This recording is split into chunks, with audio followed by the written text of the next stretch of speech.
Okay, hello. I am back with the book Listen. This is chapter 9, 2 weeks. When Charlie tells Mrs. Davis about how Sadie seems to have known that Coyote was afraid of her walking stick, Mrs. Davis laughs. Don't give her too much credit, Charlie. Much as we love her, she's not the brightest bulb in the pack. She's always finding sticks to play with. Your walking stick was just another toy. Except that she didn't play with it, Charlie thinks. She just took it away. What Mrs. Davis says makes sense, of course, but still, it feels as if Sadie knew what she was doing, spirit to spirit. It's possible, just possible. The day Charlie stopped using her stick, Sarita made a special dinner with peach cobbler to celebrate, and her father actually came home in time to eat it. It's the dogs, she told them with her father, or when her father said how pleased he was at her progress. They didn't want me using the stick anymore. Good for them, her father said. Charlie figures he doesn't believe her, but it doesn't matter. He is so glad to see her making progress, he's willing to accept anything she says. Walking without the stick, Charlie discovers that there are plenty of saplings or branches or roots to grab if she needs help over a rough bit of the trail. And without the stick, the walk with Coyote becomes very different. Sometimes he stays with Sadie, running ahead, doubling back, though he's careful never to come close to Charlie, passing her only by going through the trees off of the side of the trail. It no longer seems to matter whether she is ahead of him or behind him. Sometimes he disappears for long stretches, and she thinks that they've lost him. Once in a while, he vanishes almost as soon as they start the walk, and she doesn't see him again until they're the whole way around the lake. That's when Charlie worries. As many acres of wood as there are around Eagle Lake, beyond them are housing developments, streets, cars, and country roads where the cars go very, very fast. The images of trees, squirrels, creek that she gets when she closes her eyes don't help. She could be just imagining what she wants to believe, but always Coyote appears again by the time she and Sadie get as far as the chain across Eagle Lake Drive. It feels almost magical sometimes. The way that he turns up as if she and Sadie are wearing tracking collars that let him find them. Little by little, he is changing. Most of the time, he is his dog self now, hardly ever the wild thing. She has discovered that he can smile. It isn't just that his mouth turns up naturally. His smile, like a wagging tail, shows her how he's feeling. Even his color is changing. Some of the red in his coat turns out to have been Carolina red clay. Swimming back to Sadie's every day, his fur has gotten lighter and lighter.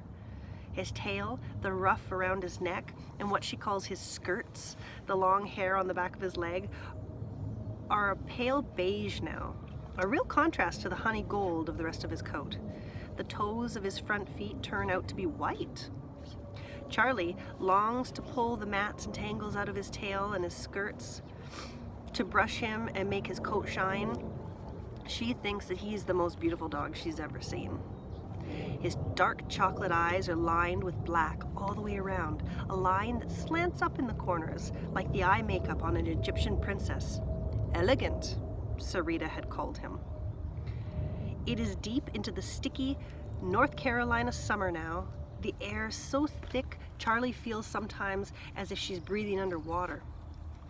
She walks a little bit earlier every day, changing the routine gradually in order to avoid the worst of the heat. She is still soaked with sweat by the time she gets to the Davis's house, but the walk itself is better the earlier she does it. Now that she is sure Coyote won't run off if she doesn't bring his food to him the minute she gets home, she changes her clothes before feeding him, getting rid of the hiking boots and socks, the sweat-drenched jeans and the t-shirt, putting on shorts and a tank top and sandals. She still goes inside while he eats, and he still checks for danger every few bites, but she puts the bowl closer and closer to the house every day. One afternoon, when Sarita brings in the mail, there's a letter from Amy. Charlie takes it and thinks for a moment how impressed Amy would be at the changes in Coyote before she remembers that Amy doesn't even know about him. Incredible, she thinks, and drops the letter in the trash. She has better things to do with her time than read about how Amy is doing with her tennis. I think Amy's bitter. I mean, Charlie. Hi, Xana. Good morning, Xana. Yes. Oh, that's a good girl. At least she has better things to do until Sadie and Coyote swim back across the lake. A needy dog, right? Yeah. After that, the days have been stretching out blankly, hour after hour. She usually spends a while on the computer, answering instant messages from kids who check in to see how she's doing. Sometimes, one of them asks if she wants to go to the mall or the movies, and Sarita has said she'll take her, but Charlie doesn't feel like being in a car if she doesn't have to. Besides, she has discovered that she doesn't really want to leave Eagle Lake and the dogs, no matter where they are. This time, when she sits down to her laptop, Charlie is thinking about the difference between working with an animal you can touch or leash or cage somehow and a wild thing you can't control. Somebody must know how to do it. Jane Goodall. She remembers the movie they saw in science class last year about Goodall and her chimpanzees. Charlie Googles Jane Goodall. An hour later, she has come up with a plan. What she needs to do is spend some time in Coyote's territory. She enlists Sarita's help, then calls Mrs. Davis to explain. Her father is working late that night, so after dinner, Sarita drives Charlie around the lake and drops her off in front of Crazy Sherman's. You can come get me when it starts to get dark. Oh, I'll be back before then, Sarita says. There's a plastic bag full of freshly cooked liver chunks in Charlie's waistpack. Mrs. Davis has agreed to keep Sadie inside the house every evening until dark. There's no way for this plan to work with Sadie around. Charlie whistles a couple times to let Coyote know that she's there and walks back toward the Davis's house. Coyote is in his usual place, lying on the smooth packed dirt by the tree across the road. Liver! Charlie calls to him. He sits up, poised to bolt into the woods, so she stops. She takes a piece of liver out and holds it up, hoping he can smell it. Oh, you're gonna love this. She sets it down on the side of the road and walks away from it, back toward Sherman's. A few feet farther, she puts down another piece. She keeps this up, putting a piece of liver every 3 feet or so, until she reaches the boulder at the end of Hayward's driveway, one house down from the Davises. Then she sits on the boulder facing away from Coyote. And then she gets out a mirror to watch what he does. She can't see his patch of bare ground from where she is, but she can see if he comes out to get the liver. For a long time, nothing happens. She's just wondering whether she has to go even farther away when Coyote creeps out of the woods and across the road to the first piece of liver. He sniffs at it, he snatches it and gulps it down. He stands looking at the next piece, his nose quivering, and then just goes far enough to get it, walking the way he used to walk, all hunched and careful. After another moment, he moves forward again and takes the next piece, and the next piece. Then he stops. He knows the others are there. He can see them, and he can smell them, and he wants them, but he won't come close enough to her to get them. Not even with her back turned. Finally, he heads back across the road. He doesn't go all the way to his tree, though. He flops down under a bush, puts his nose on his paws, and watches her.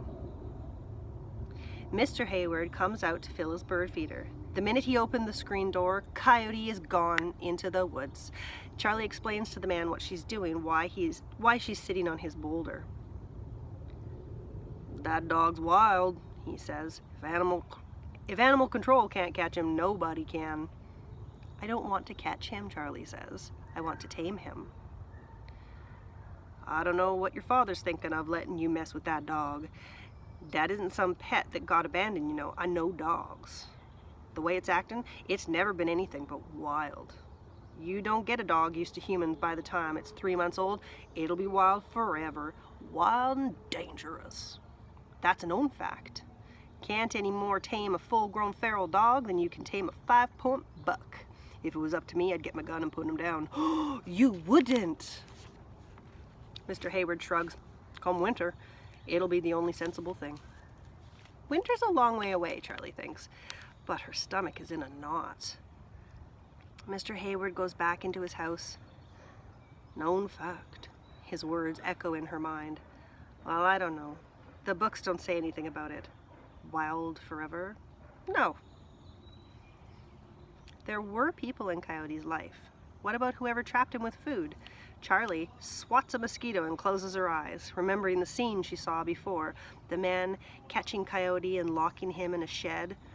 Her breath begins to come hard and fast, the way Coyote's did, trapped in a dark shed. She sees him, feels him, pacing back and forth. Around and around, looking for a way out. He scratches at the door, at the walls, till his paws bleed. Then there's a sound by the door. Coyote smells a person coming closer and cowers back into a corner. The door opens a crack and a child's face peers in. Coyote throws himself against the door, knocks the child down and runs. He goes on running into the woods. Is this what happened? Was Coyote born in the woods? The people who owned his mother could have found him there, too late to tame him. Maybe that's who the men were who used the food to catch him, and then he escaped. It could be true. Just like before, it feels true. She swats another mosquito and checks her mirror. Coyote has not come back. Charlie hopes he knows how to stay far away from Mr. Hayward. She is just about to put the mirror back in her waist pack when he's suddenly there again, at the edge of the road. He lies down, relaxed, but watchful. Wild forever. She refuses to believe it. It might as well get used to me, she thinks at Coyote. I'm not gonna give up. Come winter, she imagines a clean, brushed, golden dog curled up on the rug by the fireplace as snow falls, past the bare trees, outside the lake room windows. Can that happen? Of course it can. Of course. By the time Sarita comes to get her, Charlie's bored out of her mind. How did Jane Goodall keep from going nuts all those days in the jungle? She has 8 new mosquito bites to add to the last of the poison ivy. She wonders if Sarita's hot water trick will work on mosquito bites. Good thing she isn't in Africa. Jane Goodall got malaria trying to get the chimpanzees used to her. And that is the end of the chapter.